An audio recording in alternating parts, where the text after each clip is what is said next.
Jen. Hi, Em. How are you? I'm okay. How are you? Just living the dream, baby. Living that dream. You know? Always. That's always your answer.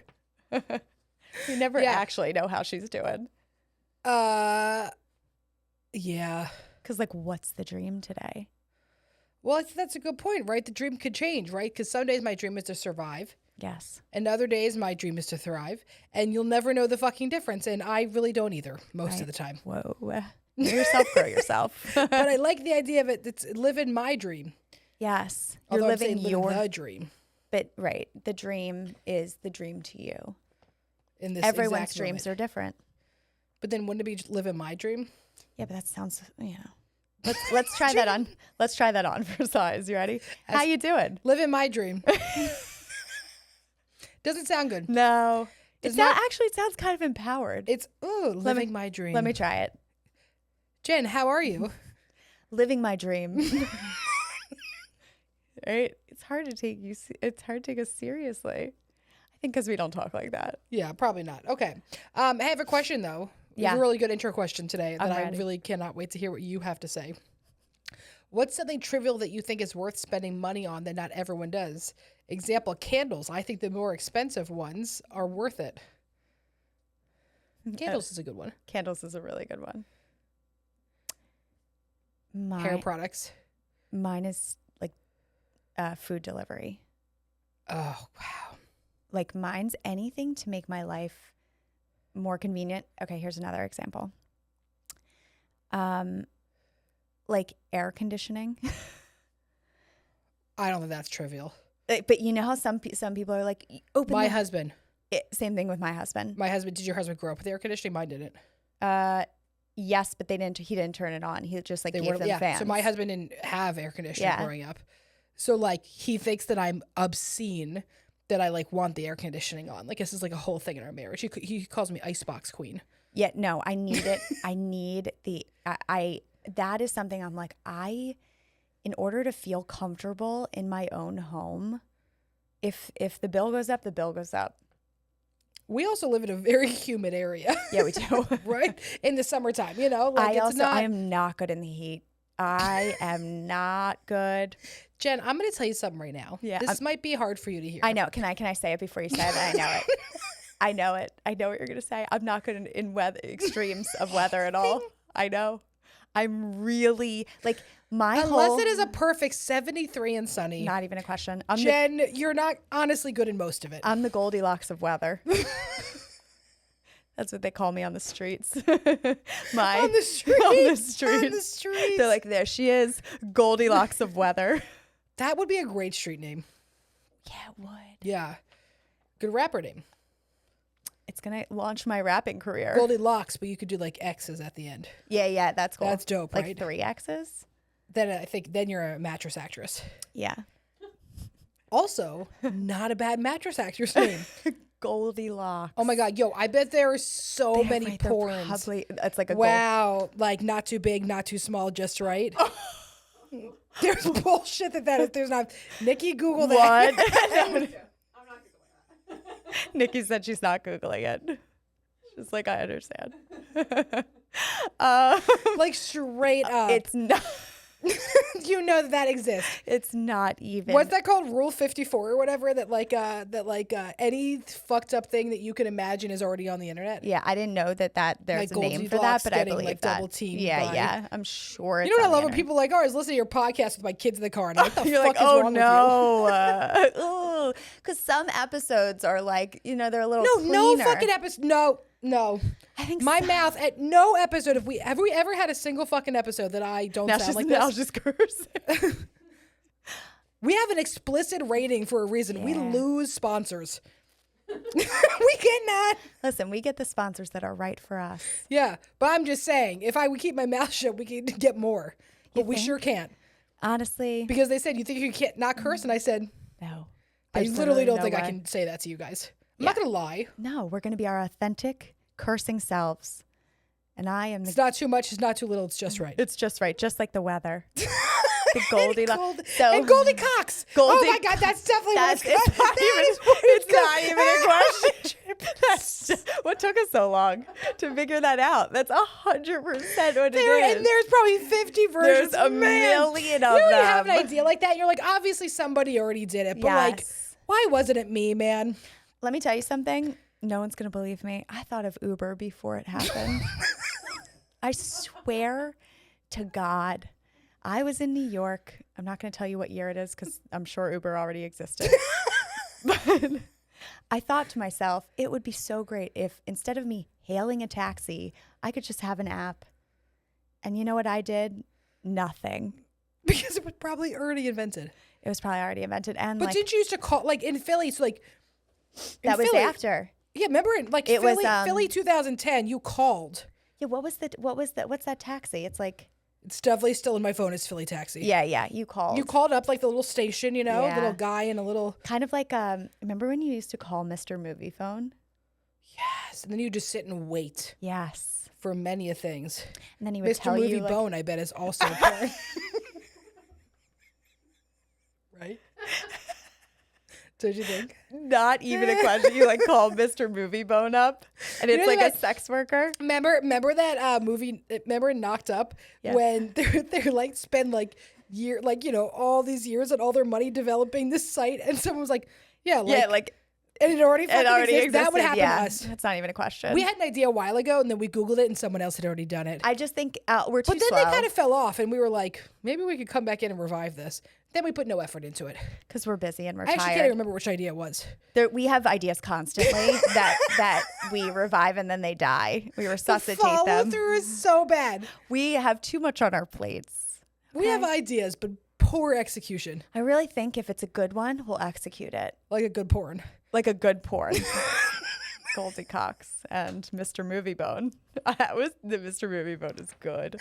Goldie Cox and the Movie Bone. Okay, you have to answer the question. What was the question? I have no idea what we're talking about. What's something trivial that you think is worth spending money on that not everyone does? Everything. I will waste money like you could not even believe. She loves a tchotchke. I love and I can spell it. And she can spell it. She loves a tchotchke. Here's the thing about me. Our relationship to money is two very different things. Yes. I'm like, comes and it goes, motherfucker. Like, let it come in. What is something I spend? Although, like, I don't buy anything that expensive. No. Right? Something trivial. Let me think.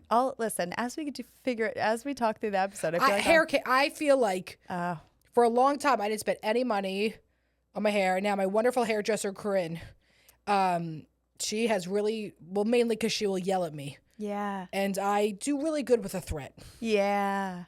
If you want to put me in my goddamn place, I can hear it. Threaten her. Yeah. So she had said to me, I was using the Revlon hair dryer, you know? Yes. And she said, you cannot fucking use this. Your hair is literally, she said, I pulled out all my hair. Oh. She said, I had all this, you know, Nikki's looking at me. I know you use it, Nikki. And it's amazing. And I will say, my hair has never looked better than the Revlon, but she was like, buy a fucking Dyson, Emily.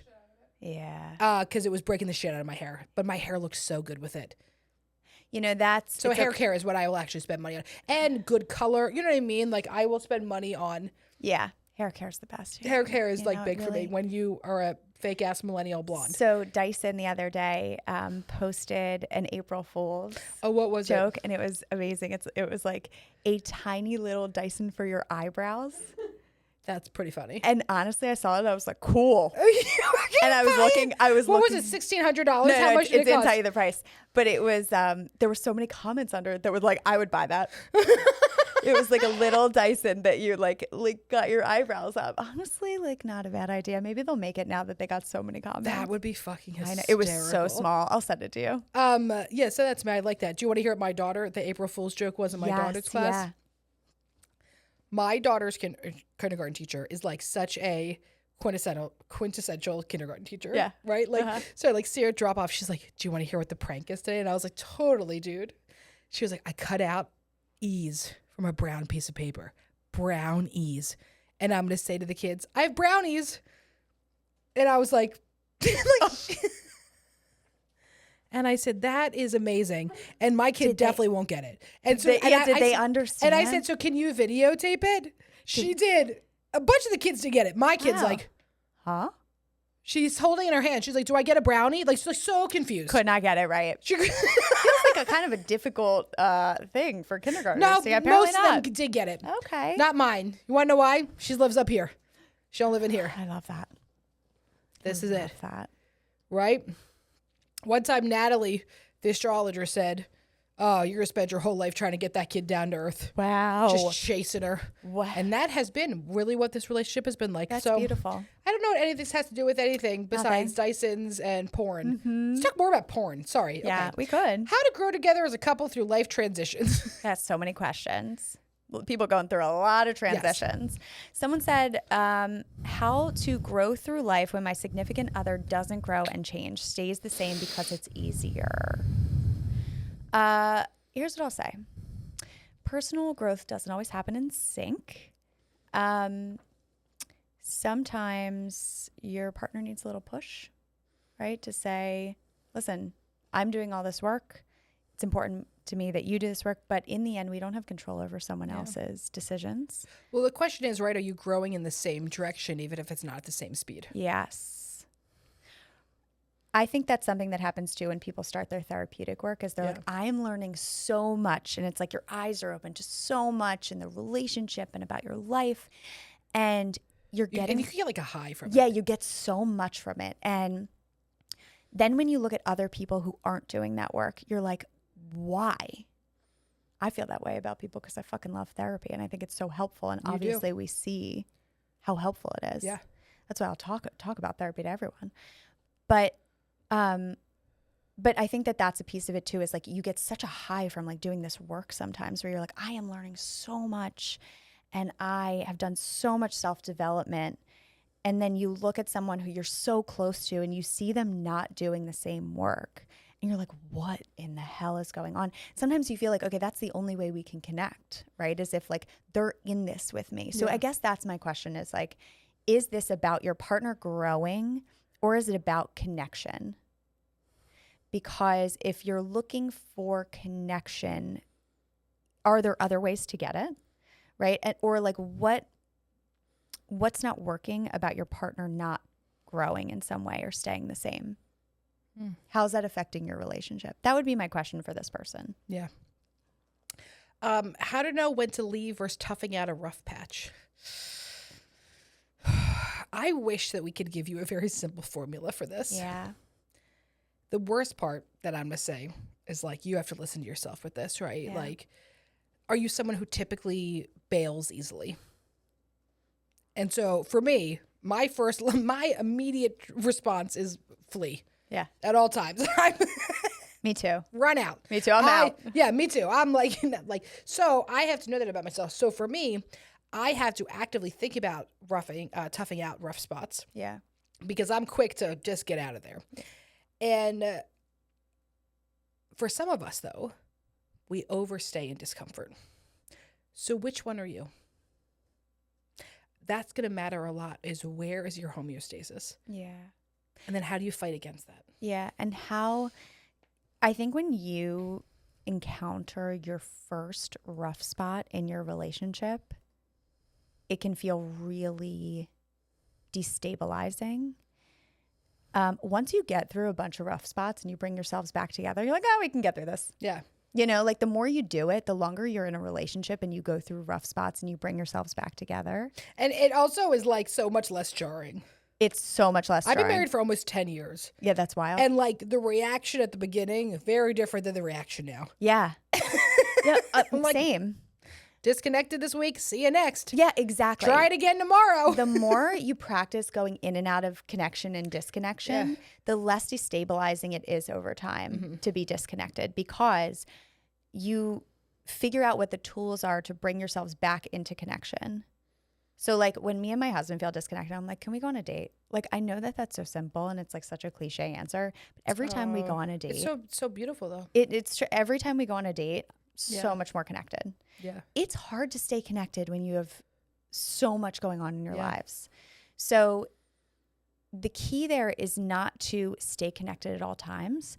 It's when you are disconnected, how do you bring yourselves back into connection?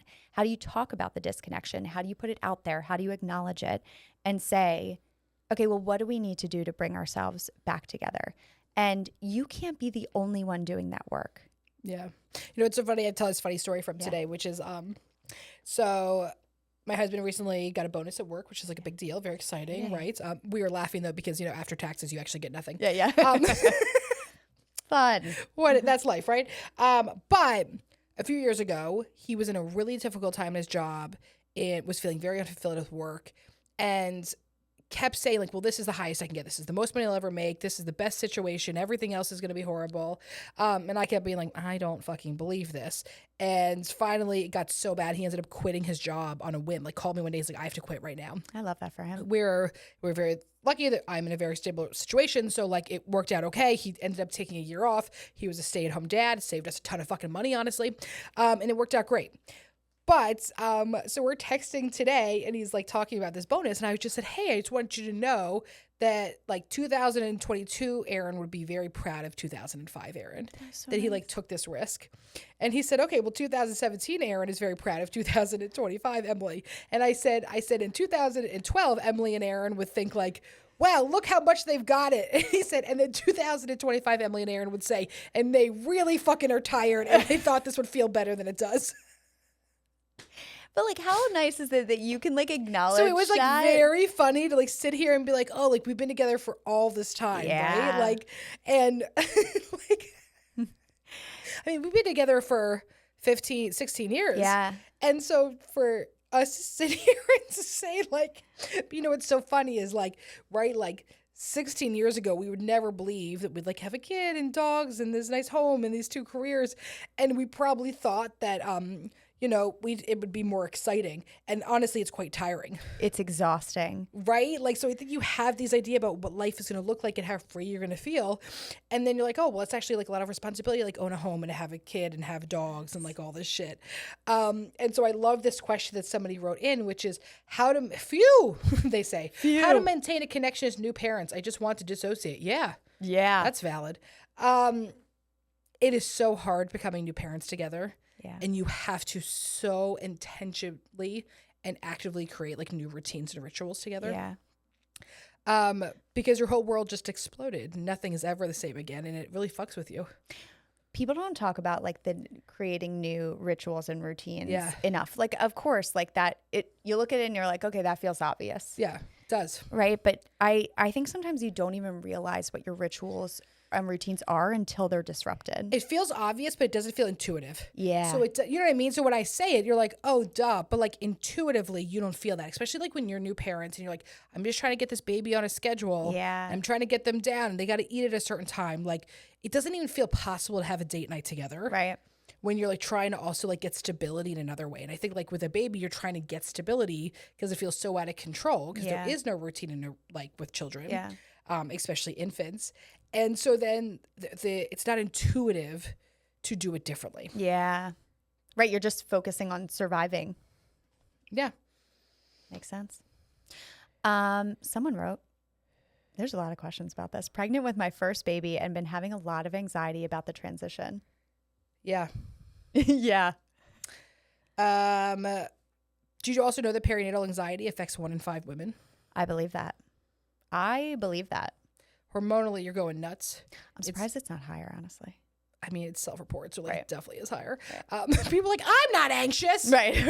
I cleaned my whole house 52 times. Right. And I cried when I went to the doctor. I'm surprised when people are like, yeah, I've never had anxiety. I'm like, what? I know. Yeah, what do you think that's like? I have no idea. Not me. Not same. I don't know her. I don't know her either. Listen, when you're preparing for a baby, your body is feeling so much. There is so much happening. We've talked about this before. Anxiety is often the opposite of feeling. Yeah. So anxiety is your body's way of embracing for the unknown. Yeah. Whoa. So talk about it. Talk about it to your partner. Talk about it to your friends. Talk about it to a therapist. Journal about it. Process this through. Here's the reality. You're right. It's going to be a massive transition that you can't actually prepare for. I am someone who worked with countless mothers who did this work so much, became a mom, and I was like, what the fuck is this? I thought I was prepared. How prepared did I think I was? Really prepared. I was like, I got this. 3 years later, I was like, I still don't got it. When does it get better? But you do have it. It doesn't feel, and you do. And that's the thing is you fucking do like nothing, you know what I mean? But it doesn't feel like that internally, right? Like it is very much that like the duck gliding on the water and underneath it's like that situation again. Yes. So, but that I think brings up a really good point, right? Like you don't feel like you have it. Yeah. But you have it, right? Like, so what's the expectation of like what it's supposed to feel like?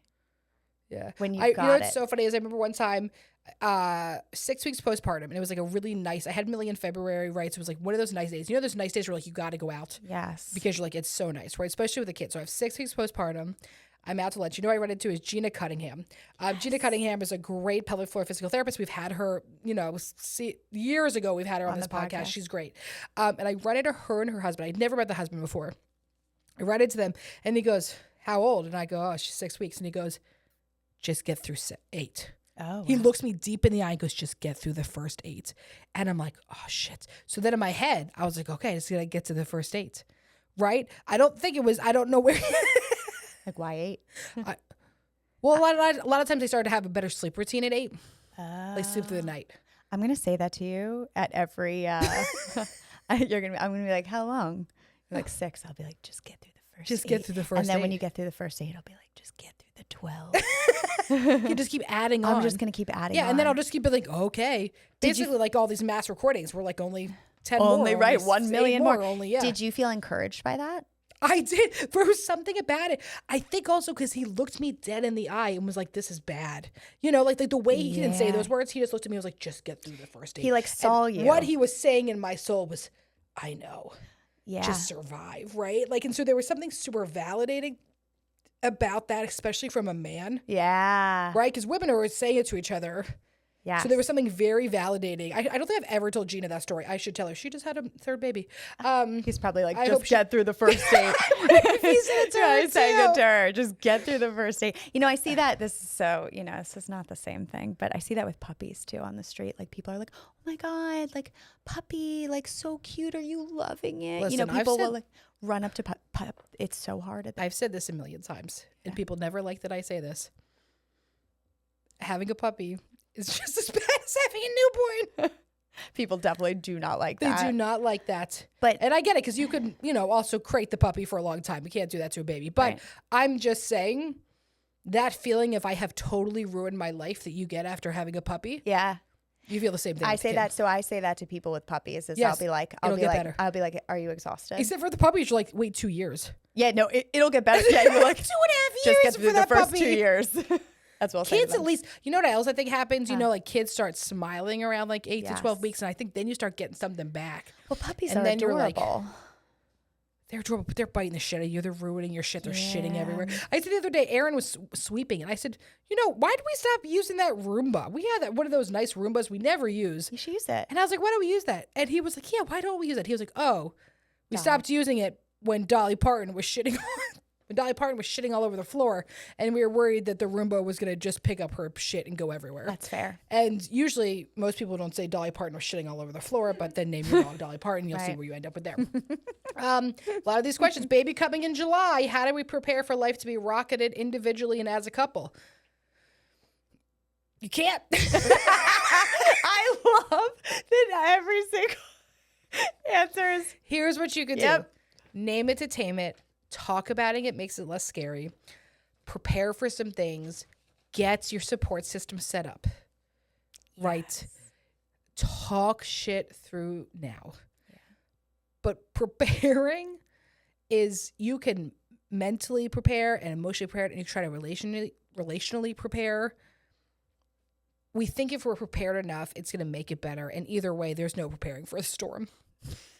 You're just walking into a hurricane. But I love what you said about getting your support system set up. Yeah, I think that's a good thing, right? Like you should have date nights after you have a kid. Yeah. Who's going to do them? And I think that so many, especially first-time moms, and if you're someone who has anxiety, it's really hard to leave your kid. Yeah. It's very, very difficult to leave your kid. So maybe date nights don't happen in the evening. Maybe they're date lunches. Maybe they're date breakfasts. Ooh. Because that's actually when the baby naps. I feel more comfortable if my mom's here when the baby's nap. You know what I mean? So what? Especially if you do not have family that's going to help. you should have some support system. Right. Look for your support system now. I can remember one time Aaron was traveling. Millie must have been like 6 weeks old. It's when Aaron started traveling. And I had some horrific back. I can't remember what. I remember calling up the chiropractor crying. Because your back? Because my back hurt. I needed to get in so badly. And she's like, this time. And I was like, oh, I don't have a sitter. I have a kid. And she was like, bring the kid. Yeah. But I, for some reason, thought I wasn't allowed to. I'm not really sure. You're like, can it come? I don't know. What is this thing? And she's like, bring the baby. Yeah, interesting. I wouldn't have thought that either. Yeah, isn't that funny? I mean, but I don't have kids, so I don't know. But also, like, you just became a new mom. Yeah. Like, why would you know that? Who would have known? But like, I was like, okay. And at the time, it was really hard for me to leave the house with her. Like, I first had my daughter. Leaving the house with her was incredibly difficult for me. I was really scared driving. Yeah, I'm sure. I mean, you're doing everything for the first time. Yeah. Also, I'm a horrible driver. So true. that parking job in the back. I was gonna say something, but you brought it up. It's literally you're taking up 2 spots. It's fine. Listen, here's the other thing. No one should be in a car with me, including a child. Yeah. I close my eyes the whole time. I think it's better now that I have her. Remember when you got hit by that SEPTA-bus? That was not my fault. No, I know. I'm just saying. I know that was someone else's fault. I didn't do that. I know. There was camera footage I know. on the SEPTA. I know. I'm not. It's interesting. You're getting so defensive. Because I'm a really bad driver. So typically it would have been my fault. But that time, I swear to God, it wasn't. I was rear-ended. And everyone knows, especially in the state of Pennsylvania. I don't know if this is every state. The state of Pennsylvania, if someone rear-ends you, it's their fault. It's never your fault, even if you stop short. And I did. But I think that we're getting some information. Doesn't matter. Any tips for marriage after baby? We're going to do a whole episode on this. Yeah, right? we have so many questions. Nikki, we're going to schedule this in. Okay. I am getting. Oh, this is. I'll say this. There is a reason that the divorce rate drops a significant amount after all your kids are 5 years old. I tell so many people that, and they feel really validated in that. Yeah, you got it. You gotta Wait, get there. Yeah, just wait till 5. That's like telling people to like. Sorry, I feel like waiting for this presidency to end. Just hold on. Hold on for dear life. Years. Jesus. Someone wrote, "I'm just so angry at him for not being there during hard times having kids. Can it get better?" Yes. Yeah. But I think an important thing is that like the repair has to match the rupture. So if you're really angry, we're going to need a lot of fucking repair. And sometimes, like because raising kids, there's so much going on. Like there's not a lot of time to talk about it. The rupture could like sit within you for like a really long time. Yeah. So like that is why like really finding time and space to repair, whether that's in couples therapy, or getting a sitter, like really creating that in your relationship is really important. Yeah. And hard to do. How to keep sane and find joy raising kids as a gay married couple in the U.S. right now. I in no way want to minimize this, but I want to remind us of gay activists and what they did for a very long time, which is that they would protest all day and party all night. Yeah. And so joy in life is how we do it. I know that sounds crazy, but like, you know what I mean? Like that sounds like a really silly thing is how do I have joy over so much fear? And it's an incredibly difficult thing to do. But where is my chosen family? Where is the joy I create on a small basis? Shit. Like maybe that's like I'm going to learn to bake cakes with my kids and go check out some wildflowers and learn to sew. I don't know what the fuck it's going to be for you, but we do have to find joy in small ways. And that's what they have done throughout history. Yeah. And the holding both of like, yes, this is like a very anxiety provoking time with everything that's going on. And how do I find joy within our family unit and showing our kids joy? Yeah. Right. What does this look like? How do I bring the joy into the home and make sure that my kid's experiencing that? Or if I have to leave the U.S., that sounds like a fucked up thing to say, but it's true. I do want to say, right, like if you have to find safety for your family, that's the only thing that matters. Absolutely. And people are having conversations like that, right? I like this question. I'm getting married to a man and I feel like I should get a prenup, but that feels so hurtful. I think something really important about prenups is like, people are always like, why would we talk about getting divorced? And prenups aren't anti-love. Yeah. They're pro-clarity. Clear as kind, baby. Clear as kind. And it's a reality to look at, okay, if this went south, we have very clear ideas of like what's going to happen. And, like divorce happens. We don't go into a marriage thinking we're going to get divorced, of course. But I actually think, and most people probably don't feel this way, but like going in with this idea of like, okay, how do we both protect ourselves if this were to go south? And, it also like, you don't want to stay in a relationship because you don't have that like written out, right? Yeah. Like, well, especially when you like own, like, especially if your partner, like you own a business with someone else, right? Like Jen and I own a business together. If Jen gets divorced, it actually affects my business. Yeah. So it's not even about just her. It's about who else do I affect, right? Like if my partner and myself involved in a family business, right? Like it's such a shitty thing to say, but like marriage is a type of business. Yeah. We just don't like that because that's not sexy or romantic. And you don't want to be in a marriage because you're worried about what would happen, right? Like you want to be in a marriage because you're intentionally choosing to be together. Not just because you're like, okay, what's going to happen if we get divorced? Like, I think that really protects your relationship. Yeah. Are you ready? Yep. Dear Em and Jen. Let's do it. Dear Em and Jen, I'm feeling really isolated as I navigate infertility and try to expand my family. I had my first pregnancy and welcomed twins during a year marked by my husband's frequent deployments and spent most of this anticipated time alone, struggling for a lack of better words. This circumstance already isolated me from the mommies I met at the park and friends having kids at the same time. While I'm incredibly grateful for my kiddos, I struggle with the thought that my difficult pregnancy and those lonely early years might be my only experience with a baby. I've had losses and failed fertility treatments, and I'm wrestling with guilt over wanting more when I know how blessed I am to already have 2 healthy children. It doesn't help. The strangers often notice my kids are twins and ask if they were natural or if I'm done, as if my family planning is public domain. These questions might seem innocent, but they hit me like a gut punch. I see people who are pregnant at the same time as me now effortlessly growing their families, and I can't help but feel left behind.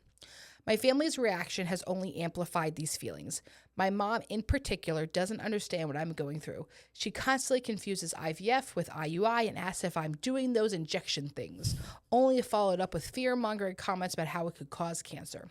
She doesn't understand why I want more kids and regularly tells me I should just be happy with the 2 that I have. Since starting this journey, I've discovered I have endometriosis and PCOS and underwent excision surgery and tried various treatments, hospital visits due to complications, etc., and all without success. It feels like every step forward is met with another setback, and instead of support, I've met with skepticism and judgment. I know I have it good, and that adds to the guilt. I worry that sharing my pain might come off as ungrateful, but the truth is I'm grieving. I'm sad that my only experience with babies might be during such a difficult season of survival mode, and I ache for another chance to embrace those early moments with more joy and stability. I love your advice on how to process these feelings of grief and guilt and how to find connection and support when it feels like my own family doesn't understand. You want to start with this one? I don't think you should keep talking to your mom about it. Yeah. I think your mom has showed you that she repeatedly cannot show up for you on this front. And I know that sucks. I know that's disappointing. And I know you have hope that that's going to change. It's not going to. So maybe what your mom can be helpful with is, more childcare for your twins that you have. But I don't think your mom is going to give you the emotional support. If you want more children, you get to do whatever the fuck you want with your body. That is absolutely your choice. And there is nothing wrong with that. And I think when we have secondary infertility, there is a lot of judgment around that, right? You already have some, right? You have 2. You're so lucky. But you get to decide this life, what it looks to you. That's the coolest part about reproductive rights. But you cannot think that these people that are repeatedly showing you that they can't show up for you are going to start showing up for you. That's going to lead to more disappointment for you. So the first thing I would do to process these feelings is to stop, and I'm not saying cut off, but I'm saying stop talking about this subject, right? Like I would stop talking about this subject to your mom and other people that make you feel so bad about it. I was thinking as we were reading, and you said, she doesn't understand why I want more kids and regularly tells me I should just be happy with the 2 I have. I'm wondering how often you got that messaging about things in your relationship with her. You should just be happy. You should just be grateful. Yeah, get over it. Get over it. Because I also, I hear you saying in a lot of this, I'm wrestling with the guilt over wanting more when I know how blessed I am to already have 2 healthy children, right? That your mom's messaging has also become your internal messaging of, well, I should be grateful, right? I should be blessed. And that means that I shouldn't want something else for myself. So I think part of this is maybe setting boundaries with your mom, yes, and also separating out her voice internally that you have internalized over the years of, I have this and I should be grateful, and that means I shouldn't want more. I shouldn't feel these feelings. Yeah, stop with the shoulds, man. You get to want what you want. Yes. And so being able to create those boundaries actually in real life with your mom and internally in your own mind, that yeah, you can be grateful and you can want more and you can have difficult feelings and you can be struggling with this. Yeah. All of those things can be true. Look for a secondary infertility support group. Yeah. Ooh. Right? Like find other people, not just first infertility, but secondary infertility specifically, because I feel like that's where a lot of shame comes from, is people say like, oh, well, you already got one. Just be happy with that. But like, why? Other people had to have like 50 fucking kids. No one gives a shit. Like, right. why can't I want more? And so you're allowed to do that. So I want you to find community and focus it on that, and stop thinking that these other people are going to give you support that you desperately want and deserve, because they can't. She's not capable, and that's okay. Yeah.